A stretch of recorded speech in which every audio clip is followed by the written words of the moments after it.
বিমান ব্লাস্ট হয়েছে, ডক্টর ইউনূস আল্লাহর কাছে ভিক্ষা খুঁজে বা টেয়া পয়সা দেন, মাল পানি দেন।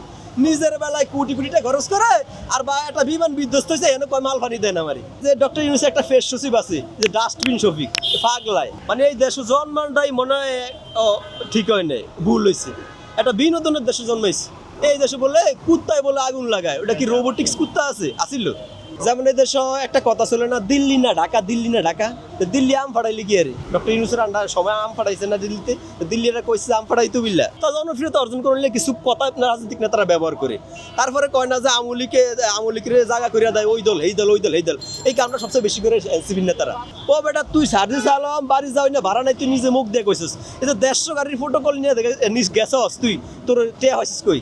এরপরে আপনার যে আসিফ মাহমুদ সজীব ভুইয়া এর বাপে তো সবচেয়ে বড় একটা গডফাদার এই বৃদ্ধ বয়সে।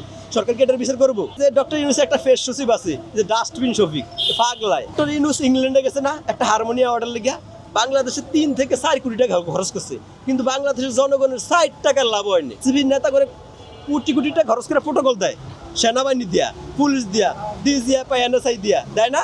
কিন্তু যখন বাংলাদেশে ওই যে আগুন লাগছে, বিমান ব্লাস্ট হয়েছে, ডক্টর ইউনূস আল্লাহর কাছে ভিক্ষা খুঁজে বা টেয়া পয়সা দেন, মাল পানি দেন। নিজের বেলায় কোটি কোটি টাকা খরচ করে আর বা একটা বিমান বিধ্বস্ত হয়েছে এনে কয় মাল পানি দেন আমারই। মানে এনজিও মার্কা সরকার যায় হে নেশা থাই অনেক নিচে, ছোট মানের লোক হয়েছে ডক্টর ইউনূস। হাজার কোটি টাকা খরচ করে আর মাইশের বেলায় ভিক্ষা খুঁজে। আর এই ডক্টর ইউনূস আমেরিকার একটা মাল, এই মাল দিয়া আমেরিকার যা স্বার্থ আছে সব কি পূরণ করিয়া লিব। সামনে সায়েন এই যে আন্তর্জাতিক একটা নতুন একটা কমিশন বসাইছে না বাংলাদেশে, এটা হচ্ছে রেইনবো লাগো, মানে সমকামিতার। এই দেখবেন বাংলাদেশের সমকামিতা চালু হইব, ওই যে পুরুষের বিয়া করে, মহিলার বিয়া করে, এটা হচ্ছে হেডের আনুষ্ঠানিকতা, বুঝছেন? বাংলাদেশ এটা ঢুকাইছে। আমেরিকার গুনগান গাইছে, নোবেল পাইছে, আর আমেরিকার এন্ট্রি হয়ে যাবে, আমেরিকার বিরুদ্ধে কথা কবে দেখবেন নোবেল হয়ে যাবে। এই হইল হিসাব।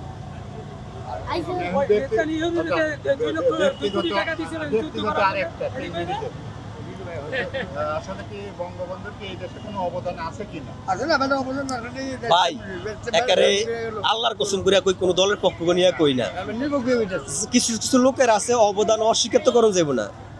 আমি তো মানুষ, আমার আল্লাহ মগজ দিছে না, মাথা আছে না, আমার জ্ঞান আছে না। এমন একটা লোক যদি রাষ্ট্র ক্ষমতা গেলে কারো ভুল থাকবো, কারো শুদ্ধতা থাকবো, সেটা আপনি আলাদা টেবিলে আলোচনা করতে পারেন, কিন্তু যার অবদান আছে এটা তো অস্বীকার করা যাইব না। আমাকে এই দেশে মুক্তিযুদ্ধ হয়েছে না, এই দেশে মা বোন ইজ্জত হারাইছে না, মানুষ মারা গেছে না পাকিস্তানের হাতে, এটা তো সত্য। এখন যেহেতু এই দেশে যুদ্ধ হয়েছে, আর শেখ মুজিব তো এই দেশে যুদ্ধের লিডার আছিল, এটা যারা বিএনপি করে হেয়ার হতো, মানে এটা সবাই বিশ্বাস করে।